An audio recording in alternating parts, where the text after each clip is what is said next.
Բարև ձեզ սիրելի հեռուստադիտող բարեկամներ, անգամ եւս կողջունեմ ձեզ AMG-ի հեռուստաընկերության հիմնակար հաղորդաշարով։ Այսօրվա մեր ծրագիրը կսկսենք այնպես եւ մեր նպատակն է, որ աբակա մեր հայ սերունդին դալու հայեցի այնպիսի դասերագություն, այնպիսի տեղեկություններ, որոնք դժվար կգտնեին իրեն քրկերի մեջ եւ կամ ասենք սոցցանցերում մեջ։ Այս գիտելիքները մեր բոլոր հայ երիտասարդներուն պետք է անպայման տրվի, որբեսի իրենք ուրախությամբ եւ նաեւ հպարտությամբ զգան իրենք որպես հայեր։ Շատ բարի։ Ուրեմն որպես վերնակիր եթե առնենք հոգեկալուստ եւ հայերը, ինչ կապ ունեն իրարու հետ։ Մեկը կրոնական, մեկը ազգային է։ Հոգեկալուստ ասեմ, եւ կամ հունարենով Պենտեկոստե կնշանակի 50-րդ Պենտա 50-րդ եւ ուրեմն մեր քրիստոնեության պատմության մեջ, որոնք մենք Զատկի դոնինարիթով, Սուրբ Հարության դոնինարիթով Հիսուս Քրիստոսի հարությունից անմիջապես 50 օր հետո խոստացված Սուրբ Հոգին եկավ եւ գսե Սուրբ Հոգին լուսավորեց, մխիթարեց աշակերտները։ Մի մոռանաք, որ երևակայեցեք Հիսուս աշակերտներեն հերացվեց, Գեթսեմանի պարտեզի մեջ բռնեցին զինք, դատապարտեցին մահվան, խաչեցին, թաղեցին, հարություն արավ եւ ինքը ինչպես որ խոստացած էր, ցեզ մի առաջ ես Գալիլեա պիտի երթամ, այնտեղ ինքը Գալիլեա գնաց եւ քանիմը մինչեւ համբարձում արիտներով դեսավ աշակերտներուն երևցավ։ Բայց երբ որ համբարձավ հարության տոնեն 50 օր հետո կդոնվի հոգեկալուստ, այսինքն երբ Քրիստոս հրաժեշտ կուտար իր աշակերտներուն, ասավ ես կերտամ եւ հորմես կխնդրեմ, որբեսի մխիթարիչ Սուրբ Հոգին կա։ Սուրբ Հոգին մեր հայ արաքելական եկեղեցու եւ կամ ընդհանրապես քրիստոնեական հավատքի մեջ երրորդության մաս կկազմի Սուրբ Հոգին։ Մենք գիտենք Հայր Աստված, Որդի Աստված եւ նաեւ Սուրբ Աստված։ Անոր համար երբ որ մենք հայերս կխաչակնքենք, միշտ կսենք Հայր Աստված, Որդին Աստված եւ Սուրբ Աստված եւ անոր համար մեր ճակտին կդանենք եւ հանուն Հոր եւ Որդվո եւ Ոգուին Սրբո ամեն կսենք։ Շատ բարի։ Ուրեմն Սուրբ Հոգին Աստվածության մեկ մաս կկազմի։ Օրը գուկա, որ ես անպայման նաեւ կբացատրեմ ցեզի, թե ինչպես երեք անցիկ եւ մի բնություն են։ Այդոր մասին ուրիշ արիթով։ Ուրեմն հոգեկալուստյան տոնին արիթով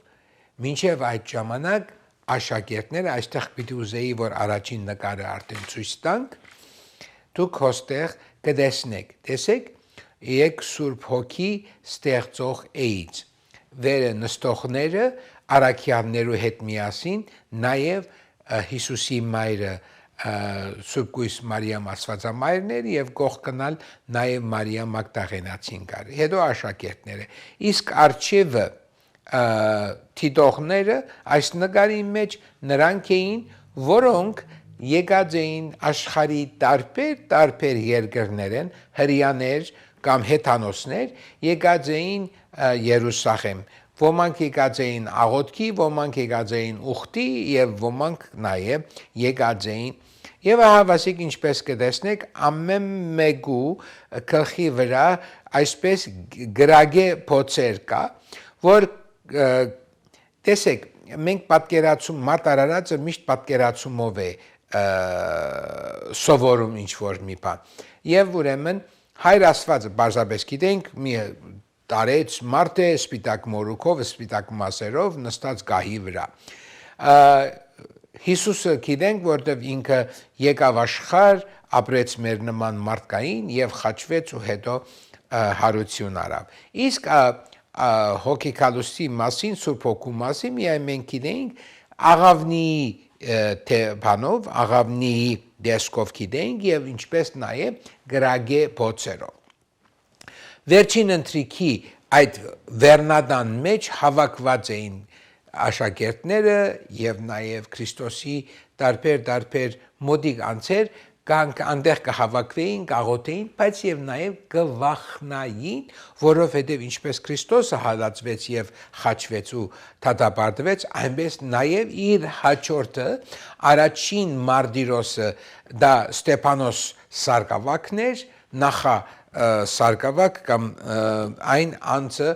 որ Քրիստոսի համար զոհվեցավ, Քրիստոսի համար մարտիրոսվեցավ։ Անգի հետո քրիստոնյաները մեջտեղ չէին ելեր, ընդհանրապես չէին խաչակնքեր, որտեղ չգիտեին խաչը մահապատիժ էր, այլ իրարու հետ եթե գուզեին քաղտնի այսպես խոսիլ, կսեին, որ թուն քրիստոնյա ես պիտի հարցնեին, անմիջապես ձուգը կնշանեին եւ ձուգի հապավումը հունարենով Հիսուս Քրիստոսի անունն է։ So այդպեսով առաջին քրիստոնյաները նախնական առաջին դարաշրջանին այդպես գիտնային իրարու։ Ուրեմն հոգեկալուստը արդեն իմացանք, դա տոն է եւ հավատացեք, որ 3 շաբաթ առաջ հայարակելական եկեղեցին տոնեց հոգեկալստյան տոնը եւ գզարմանամ ինչու, բայց թե չեմ գիտեր, հայարակելական եկեղեցին ունի 5 դաղավար տոներ, մեծ տոներ եւ հոգեկալուստը անոնց մեջ չէ։ Ծնունդը Հիսուսի, հարությունը Հիսուսի, սուբխաչը, Աստվածամոր վերապախումը եւ նաեւ Հիսուսի բայցարագերբությունը կամ այլագերբությունը, որ նաեւ մենք հայերս վարդիվար գսենք եւ իրարու վրա ճուր գտապենք, որոնք շուտով պիտի նաեւ այդ դոնը դոնենք։ Բայց վերաթարնալով, ուրեմն հոգեկալստյան տոնը դժբախտաբար մեծ դաղավար տոն չէ, բայց կդոնվի շատ հավուր բաճաճի քարոզներով, հավուր բաճաճի երկեցողությամբ եւ շարականներով։ Ուրեմն հոգեկալստյան այս պատմությունը, որ արձանագրված է Սուրբ Գրքի մեջ նոր գդագարանի կորց արաքելոց Գրքի գլուխ 2 համար 9-ն մինչև 11։ Քրիստոնեական պատմության ամենանշանակալից թրվակներից մեկն է այդ օրը Սուրբ Հոգին իջավ, ինչպես ասի, առաքյալների վրա եւ նրանց սկսեցին խոսել տարբեր լեզուներով։ Հիմա երկրորդ նկարը որ գտեսնեք, այստեղ առաքյալները արդեն սկսած են քարոզել եւ անվախ դուրս եկան այդ վերնադունից եւ փողոցի վրա, ովքեր որոնք տարբեր երկիրներից եկած էին, անոնց բռնեցին եւ իրենց լեզվով, ուրեմն Սուրբ Հոգին ոչ թե միայն մխիթարիչ էր, այլ նաեւ լուսապանում էր առաքյալներին, որպեսզի կարողանան ամեն մեկը տարբեր ազգերի լեզուներով խոսի։ Այնպես որ Երուսաղեմում հավաքված բազմազգ ուխտավորները լսում էին Աստծո մեծագործությունները, Աստծո խոսքերը իրենց մայրենի լեզուներով։ Հիմա երրորդ նկարը որ գտեսնենք, այստեղ նաև Սուրբ Ղուկաս Ավետարանիչը կորզարակելոցի մեջ շատ գեղեցիկ ցավով գսե այնպես ստացան Սուրբ Հոգին եւ գսե բաժնեցին բոլորին ու այդ օրը հազարավոր մարդիկ քրիստոնյա դարձան։ Կտեսնեք հավասիկ այստեղ Պետրոս Արաքյալն է, որ գքարոզե եւ մարդիկ ամեն մեկը իր լեզվով գլսե եւ գխոսի։ Այսուհի ինչու համար գսեմ, որովհետեւ Սուրբ Ղուկաս Ավետարանիչը կորցարակելոցի այս համարին մեջ կներկայացնի բոլոր այն ժողովուրդները, որոնք տարբեր երկիրների եկած են։ Այստեղ ես կուզեմ ցեզի հետ միասին քիչ մի երկար ուսումնասիրել այս քարտեզը սիրելիներ։ Տեսեք այս քարտեզը։ Ուրեմն միասին նայեցեք, տեսեք թե ինչպես։ Մեջտեղը գտեսնեք Երուսաղեմը։ եւ ուրեմն Սուրբ Ղուկաս Ավետարանիչը կորցարակելոց ինչպես էսի երկրորդ գլխուն 9-րդ հավանեն մինչև 11-րդ համարներում մեջ կներկայացնի բոլոր այն ժողովուրդները, որոնք տարբեր երկիրները եկած էին։ Առաջինը եղամայացիները գսե եղամներն են, երկրորդը միջակետքի բնակիչներն են, Մեզոպոտամիա, միջակետ երկու քեդերուն մեջ, երրորդը բարթևներն են, չորրորդը մարերն են, հինգերորդը այստեղ է որ գուկա եւ գսե ուրեմն աշխարհակրական այս գլոր դարձվածքին վրա մեկ անգամ են Երուսաղեմ ինչպես կտեսնեք մեջտեղը եւ գսե այստեղ էին տարբեր երկիրներից եղամացիները, միջակետցիները, բարթևները, մարերը եւ մեկ անգամ են գսե Հրեաստանը։ Տեսեք Ջուդեա, Հրեաստան, Երուսաղեմի վարը։ Այստեղ մեջտեղը կտեսնեք թե ինչպես բաներուն Բոնդոսի եւ բանի մարերուն մեջտեղ թադարգություն մգա։ Քիծը գա, որ ուղիղ եթե այդ քիծը բռնեք մինչև վերերտակ Հայաստանն է։ Հստակ կերպով գրված է մեծ հայք, փոքր հայք։ Բայց այստեղ Սուրբ գրքի մեջ նոր գտակարանի մեջ Ղուկասը Հայաստանը սելուտեղ Հրեաստան բառը գործած է։ Եվ այնպես հետո կշարունակե բոնդոցիները, գաբատովգիացիները, ասիացիները, այն ժամանակ Ասիա կոչվեր փոքր Ասիան, այսօրվա Թուրքիան եւ մեկ մասը Հունաստանի։ Եվ նաեւ Փրիկյան, Գուկա Պամբուրյան, Եգիպտոսը, Գյուրենիացիները, Եգիպտոսինքով, Գուկա Լիբիացիները, Հռոմեացիները վերը, հրեաները եւ այլն, նույնիսկ արաբական թերագախսին։ Այս հատվածը տարերու շարունակ գրավել է աստվածաբանների, պատմաբանների եւ աշխարհակետների ուշադրությունը սերերիներ։ Նայեցեք, միշտ ես կուզեմ, որ գետրոնանակ այդ քարտեզին վրա ուր որ Երուսաղեմեն ամիջապես վեր, որ պետք է Ղուկաս Ավետարանիչը Հրեաստանի դեղ Հայաստան բառը օգտագործել, չի օգտագործել։ Ինչու Ղուկասը միջակետքից ամիջապես հետո հիշատակում է Հրեաստանը, որ ընդհանրապես կապ չունի այնտեղ, եւ ապա գրգին անցնում է փոքր Ասիայի շրջաններին, սակայն չի հիշատակում Հայաստան բառը։ Այս հարցի շուրջ կարևոր տեսակետ է արտահայտել նաեւ մեր անվանի գիտնական Մխիթարյան միապանության անդամ Տեր Ներսես կամ Հայր Ներսես Ծայրագույն վարդապետ Ագինյանը։ Այստեղ ես ուզում ցույց տալ ցեզի իր նկարը եւ հբարտությամբ ու բադվով ասել ցեզի սիրելիներ։ Հայր Ներսես Ագինյանը իհարկե ինքը մահացած է 1963 թվականին, ես դեռ աշխարհում էլ չէի ծնված։ Իր աշակերտները հանցինս Հայր Պետրոս Տեր-Բողոսյան, հանցինս նախկին ընտանեկան ապահայր Հայր Բողոս Քոջայան, իրենք իրեն աշակերտելուց նաև դարձած են իմ ուսուցիչները եւ ես պետք է ասեմ, որ հբարտությամբ իրենց աշակերտն եմ եղած։ Հայր Ներսես Ագինյանը 20-րդ դարի հայագիտության, եկեղեցական պատմության եւ աստվածաբանության խոշորագույն ներկայացուցիչներից նա Մխիթարյան միապանության անդամ էր եւ իր կյանքի ընթացքում զբաղվել է հայկական աղբյուրների, վաղ քրիստոնեության եւ եկեղեցական պատմության ուսումնասիրության վրա։ Ագինյանը հատկապես հետաքրքրվել է Քորձ Կարաքելոց երկրորդ գլխուն 9-րդ համարեն 11-րդ համարի աշխարհագրական խնդրով եւ առաջարկել է հետաքրքիր վարկածումը։ Դաց եթե վերադառնանք ուրեմն այդ քարտեզին, որբեսի բացատրություն տա, որտեղ ես ալ որպես երիտասարդ Մխիթարյան սան գսեի, որ կարող է Հրեաստան բառը Հայաստանի հետ թարգմանիչը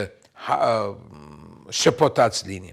Ուրեմն, ինչ կսե Ագինյանը։ Հրեաստան բարը կարող էր լինել ավելի վաղ տեքստային փոփոխության արդյունք, իսկ սկզբնական ընթերցումը հնարավոր է եղել Հայաստան կամ Արմենիա բարին։ Աշխարհագրական խնդիրը Ղուկասի ներկայացրած ժողովների ցանցը մոտավորապես հետևում է աշխարհագրական որոշակի հաջողության։ Տեսեք այստեղ բարթևները, մարերը, եղամացիները, միջակետքցիները, Հրեաստանը, որը այստեղ գոյություն ունի, պետք է լա Հայաստան, Գաբաթովգյան, Բոնդոսը եւ Ասիան։ Առաջին հայացքից ակնհայտ է, որ Հրեաստան անվանումը որոշ չափով խախտում է այս աշխարհագրական ընթացքը։ Տեսեք, բաց բարապ է եւ այնտեղ քիչ մգա, որ թեպի Հայաստան ցույց կտա։ Հրեաստանը արդեն իրադարձության վայրն էր։ Ուրեմն հոգեկալուստը դեղի էր ունենում Երուսաղեմում, Հրեաստանի սրտում։ Ուստի հարց է ծագում, ինչու պիտի Ղուկասը հատուկ հիշատակեր Հրեաստանի բնակիչներին այն ժամանակ, երբ թվարկում էր օդար երկրացիներին եկած ուխտին։ Պարզ է, չէ՞։ Եթե Երուսաղեմը Հրեաստանի մեջ էր եւ ինքը սկսած էր արդեն այդ երկիրները, ինչու պիտի մեկ անգամ Հրեաստանը հետ հիշեր Երուսաղեմ ու շարունակեր։ Ուրեմն այդ պակաս կամ ասենք բաց թողած տեղը բարթևները, մարերը եւ եղամացիները բնակվում էին իրանական բարձավանդակներուն։ Այնուհետև հիշատակվում է միջակետքը, ապա դրամապանական է, որ անցներ թեպի հյուսիս եւ Հայաստան, Գաբաթովգիա եւ Բոնդոս։ Հայաստանը թողնում է եւ գնում է Գաբաթովգիա կողոս։ Շատերը պիտի ասեին, որ մեզ չեն սիրում, էլի մեզ չեն սիրում։ Բայց մնանք գիտական այդ կետնի վրա եւ ուրեմն ինչու Հայաստանը ավելի բնական է թվում այստեղ, որովհետեւ աշխարհագրական ցևով Հայրնեսես Ագինյան նշում է, որ եթե Հրեաստանի փոխարեն ընթերցվի Հայաստան կամ Արմենիա, աշխարհագրական հաջորդականությունը դառնում է ավելի դրամապանական։ Ուրեմն այսպես կլա բարթևներ, մարեր, եղամացիներ, միջակետքի ժողովուրդ, Հայաստան, Գաբաթովգիա, Բոնդոս եւ Ասիա կամ Ասիա Մայնոր, Փոքր Ասիա։ Իսկապես Հայաստանը աշխարհագրորեն գտնվում է միջակետքի եւ Գաբաթովգիայի միջև, այդ պատճառով էլ Հայաստան ընթերցումը ստեղծված է ավելի սահուն, ավելի արևելքից դուրս այդ շրջանին մեջ։ Գար արդյոք հրեական ներկայություն Հայաստանում։ Այստեղ ուրեմն ավելի այստեղ ամերիկացի աստվածապաններ մի անգամից ասեցին, որ ինչու պետք է հիշենք Հայաստանը, արդյոք կար, այո սիրելիներ, մեր պատմության մեջ, մեր թվարկությունից առաջ, ես միշտ կսիրեմ ասել Քրիստոսե առաջ, BC, before Christ, եւ AD Anno Domini, so Քրիստոսե առաջ, ինչպես գիտենք, մեծն դիկրանը, երբ հասավ մինչև Բաղեստին, այնտեղ հազարավոր հրեաներ հետը բերավ եւ բնակվեցին վանական շրջանին եւ այդ համար է որ վանեցիներուն գսեն որ ժլադ են որովհետեւ հրեական արյուն ունեն այսալ դարձյալ ժողովրդական ասացվածք է եւ գադագի մաս կկազմը իսկապես Հայաստանը աշխարհագրորեն գտնվում էր այս շրջանի մեջ ինչու չէ գրված Պատմական աղբյուրներուն եթե երթանք գվգայեն որ հին Հայաստանի մեջ գար շատ մեծ թվով հրեական համայնքներ այսօր ալ կա շատ մեծ չէ Պարսկաստանի պես Պարսկաստան ավելի շատ համայնք կա որովհետև Գյուրոս մեծ տակավորը Գյուրոս մեծը Քուրոշել Քաբիր ինքը եկավ եւ բաբելոնական Քերութենեն ազատեց հրեաներին եւ ուղարկեց իր երկիրը եւ վստահ եմ այստեղ ճագերտյալ ասեմ լսած եք աբա խումբի ժամանակին 60-ական 70-ական թվականներուն սևական քանի անցիկ էին 3 աղջիկ 1 տղա աբա եւ եթե աբա էր կամ բոնիամներ շատ կներեք եւ այնտեղ էր որ by the river of Babylon գերքեին այս երգն է որ հрьяաները քերության մեջ բաբելոնական քերության մեջ գերքեին by the river of Babylon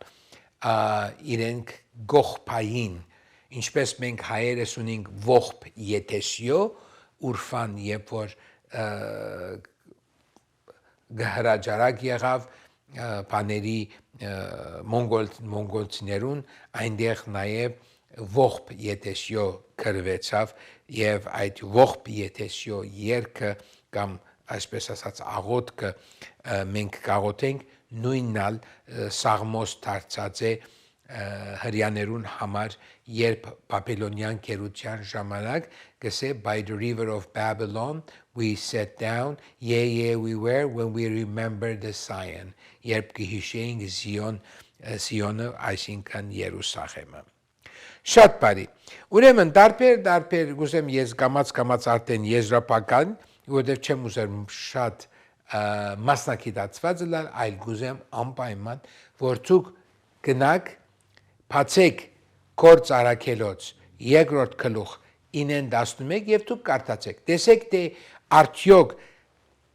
ինչ է գրված այնտեղ վստահ եմ եթե անգլերեն է եւ թարգմանությունը St. James Kirken է ուրեմն Ջուդեա բառն է Չնայած աշխարհակրական դրամապանությանը Ագինյանի դեսությունը ունի լուրջ դժվարություն տեքստային քննարկման համար այսինքն մեզ հասած բոլոր հին հունարեն ցերակիրներուն մեջ Հրեաստան բառը որ կոչված է լուդայա կամ հութա որ գսեն չէ հութայաստան Հրեաստանը նաև լուդայա է Եվ չկա որևէ հայտնի ցերակիր, որտեղ գարթացվի Արմենիա կամ Հայաստան։ Սա նշանակում է, որ ժամանակակից աստվածաշնչյան գիտությունը հիմնականում ընդունվում էր, որ սկզբնական տեքստը եղել է Հրեաստան բառը։ Նույնիսկ եթե դրա տեղեկատվությունը աշխարհակրականորեն անսովոր է եւ պետք է ասել որ սխալ է այնտեղ փադարգություն մգա եւ Հայաստան բառը ոչ մեկը չի հիշած կարող էր փոփոխությունը տեղի ունենալ Ագինյանը եւ նաեւ պետք է ասեմ ուրիշ գերմանացի աստվածապաններ որոնք ուսումնասիրած է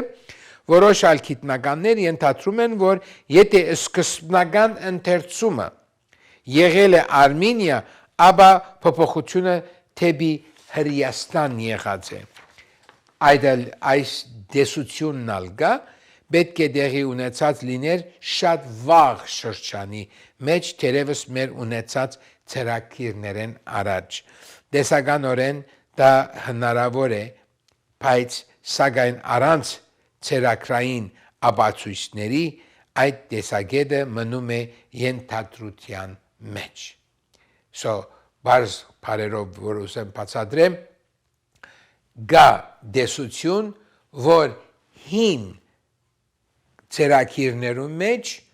այդ աշխարհակրական բաժինը որ կա որ թադարկ մնացած է Հրեաստան գսվի պետք է Հայաստան լա այդ դժբախտաբար թեր չունենք դա աստված որ օրմը ջարենք կորցարակելոցի հին ցերակիրը եւ անոր մեջ են մենք կարդանք այսօրվա աստվածաշնչյան գիտականների մեծամասնությունը համաձայն է առնվազն մեկ հարցում կորցարակելոց երկրորդ 9 բարունակում է նոր գտակարանների ամենաբարդ աշխարհակրական geographical աշխարհակրական ցանցերից մեկը Հրեաստան անվան դեղացությունը անսովոր է այստեղ աստվածապան մկար դոկտոր Քրեմեր որ ես հբարդությամբ կրնամ ասել աշակերտակցերեմ իրեն իմ ուսուցիչն է եղած ինքնալ նույն բանը, երբ որ ես այս հարցը արձարծեցի, ինքը թեև Ղուկաս Ավետարանը չի մասնակետը չէր, ինքը Պողոս Արաքյալի նամակներու մասնակետներ, բայց ինքնալ նույն ցևով սավ կորցարակելոցի սավ երկրորդ գլխուն այս հոդվածները կբարունագեն նոր գդագարանի ամենաբարդ աշխարհագրական ցանց։ Հրեաստան անվան դեղացությունը անսովոր է։ Այս ամենը գաստեն գսեն, որ պետք չէ որ այնտեղ այդ աշխարհագրական ուր որ Հայաստանն էր, Վան, Ուրմիա եւ Սևանա լիճի մեջտեղը բացարձակապես ընդհանրապես Հրեաստան բար չի եղած, անվանագոչություն չի եղած։ Հայաստանի բացակայությունը հատկապես Միջակետքի եւ Կատավգովգայի միջև գտնվելու հանգամանքով իսկապես ուշադրության արժանի է։ Մարդիկ պետք է ուսումնասիրեն տեսնելու համար, թե ինչու Ղուկասը։ Ուստի հայր Ներսես Ագինյանի նպատակը չէր ապացուցել, թե Ղուկասը անպայման գրել է Հայաստան բառը, նրան հիմնական փաստարկն այն էր, որ աշխարհագրական տեսանկյունից Հայաստան ընթերցումը ավելի բնական եւ դրամապանական է թվում, քան Հրեաստանը։ Վերջի վերջո հարցը մնում է բաց գիտական քննարկման թեմա, որտեղ անհրաժեշտ է հավասարակշռել երկու տեսակի ապացույցներ՝ ներքին ապացույցները աշխարհագրության եւ պատմության, իսկ արտաքին ապացույցները ցերակրային վկայության։ Եվ թերևս հենց այդ պատճառով Կորձարաքելոց 2-րդ գլխու 9-րդ համարի մեջ Հրեաստանի առեղծվածը շարունակում է հետաքրքրել թե աստվածաբաններին, թե պատմաբաններին եւ հատկապես հայ հետազոտներին, հատկապես AMJ հերոստանգերության։ Այսպեսով սիրելի հերոստատիտող բարեկամներ, դարձյալ նորությունը կներկայացնենք ցեզի հայերու հետ կապված միջազգային կետնի վրա։ Այսպեսով կավարտենք մեր այսօրվա ելույթը, կցանկանանք ցեզ բոլորիդ բարի աշխատանք, բարի կյանք, մեր մայր հայրենիքին պայծառ երկինք եւ կանաչ ճանապարհ։ Ցտեսություն։